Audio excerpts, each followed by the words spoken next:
Summer ஆரம்பிச்சிருச்சு. இந்த சமயம் நம்ம எத தேடி ஓடுவோம் அப்படின்னா, நல்லா ஜில்லுன்னு ஐஸ்கிரீமு, ஜூஸு, ஏன் ஏசிலே இருந்தா நல்லாயிருக்கும் அப்படிங்கிற மாரி இருக்கும். அந்த சமயத்தில அடிக்கடி சளி, இரும்பல்னு நம்ம ரொம்ப சிரமப்படுவோம். அதுக்கு நான் செய்கிற மாரி இந்த ரசத்த ரெடி பண்ணி குடுங்க. 1 டீஸ்பூன் ஆயில சேர்த்து, 1 டீஸ்பூன் சீரகம், மிளகு, 1 டீஸ்பூன் துவரம் பருப்பு, கொஞ்சம் சுக்கையும் மறக்காம சுக்கு சேர்த்துக்கோங்க. அப்புறம் இதுதாங்க ஓமவல்லி, கற்பூரவல்லின்னு சொல்லுவாங்க. அது ஒரு 5 இலைய சேர்த்துக்கிட்டேன். நான் 2 பேத்துக்கு தேவையான அளவு ரசத்த ரெடி பண்ணேன்.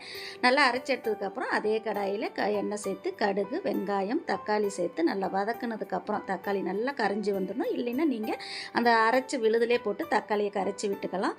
தேவையான அளவு தண்ணி, நம்ம அரைச்ச விழுதையும் சேர்த்து தேவையான அளவு உப்பும் மஞ்சளும் சேர்த்துக்கலாம். அடிக்கடி சளி பிடிக்கிறவங்க, ஆஸ்மாவால் மூச்சு விட முடியாமல் தவிக்கிறவங்க இது மாதிரி வாரத்தில் ஒரு நாள் நம்ம வச்சு சாப்பிட்டோம் அப்படின்னா நல்லா மூச்சு விடுறதுக்கு ஃப்ரீயாக இருக்குங்க.